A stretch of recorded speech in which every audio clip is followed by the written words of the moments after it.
লিখিত দেওয়া বা হচ্ছে কোনো আলাপ আলোচনার প্রয়োজন আছে বলে আমরা মনে করি না। কারণ 2018 সালে এই কাজগুলো কিন্তু শিক্ষার্থীদের পক্ষ থেকে একবার হয়েছে। যথেষ্ট আলাপ আলোচনা এবং কোটার যে সংস্কারের যৌক্তিকতা সেটি প্রমাণিত তখনই হয়েছে। তো এটি নিয়ে তো আসলে নতুন করে আর কোনো কথা বলার ছিল না। তারপরে সরকারের জায়গা থেকে যদি দায়িত্বশীল কেউ আমাদের সাথে আলোচনার আহ্বান করত, তাহলে হয়তো আমরা সেই জায়গাগুলা তাদের কাছে অ্যাড্রেস করতে পারতাম। কিন্তু আমরা দেখেছি সরকার সেই জায়গায় বা নির্বাহী বিভাগ সেখানে নিশ্চুপ ভূমিকা পালন করেছে। তো আমরা মনে করছি যে আমাদের দাবিগুলো খুব স্পষ্ট এবং যৌক্তিক, এবং সরকারের কাছে 2018 সালেই আমরা 6 বছর আগেই এই দাবিগুলো তাদের কাছে কিন্তু পৌঁছে দিয়েছিলাম। ফলত নতুন করে এখন আর তাদের কাছে আনুষ্ঠানিকভাবে পৌঁছানোর কোনো প্রয়োজন বোধ করছি না।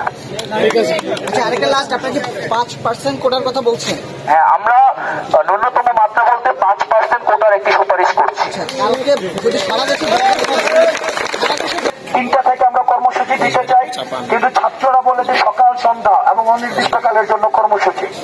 আসলে এই কর্মসূচিটা দৈর্ঘ্য কত সেটা মুখ্য না, মুখ্য হচ্ছে যে আমরা সরকার থেকে বার্তা দিতে চাই যে আমরা রাস্তায় থাকতে চাই না, আমরা খুব দ্রুতই করার টেবিলে ফিরে যেতে চাই। সেজন্য আপনাদের ইতিবাচক ভূমিকা আমরা প্রত্যাশা করি। আন্দোলনটা মূলত কার বিরুদ্ধে, এটা একটু যদি ক্লিয়ার করতে না। আমরা তো স্পষ্ট করেছি যে আমরা এখন সকল গ্রেডে কোটার একটা যৌক্তিক সংশোধন চাচ্ছি। ফলত এটা কিন্তু আদালতের আর এখতিয়ার না। আদালতে ছিল 18 পরিপত্রের বিষয়টি, যেটি প্রথম ও দ্বিতীয় শ্রেণীর বিবেচনা ছিল। কিন্তু সকল গ্রেডে কোটার যৌক্তিক একটি সংস্কার কিন্তু সরকার চাইলে এখন করতে পারে।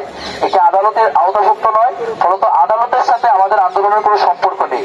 আমাদের আন্দোলনটি, আমাদের দাবিটি নির্বাহী বিভাগের কাছে এবং সরকারের কাছে। এবং যেহেতু কোটা ইস্যু নিয়ে 2018 সালেও আমরা একবার আন্দোলন করেছি, ভোগান্তিটা যে আমাদেরও হচ্ছে সেই বিষয়টিও আমরা বলবো যে বিবেচনা করা উচিত।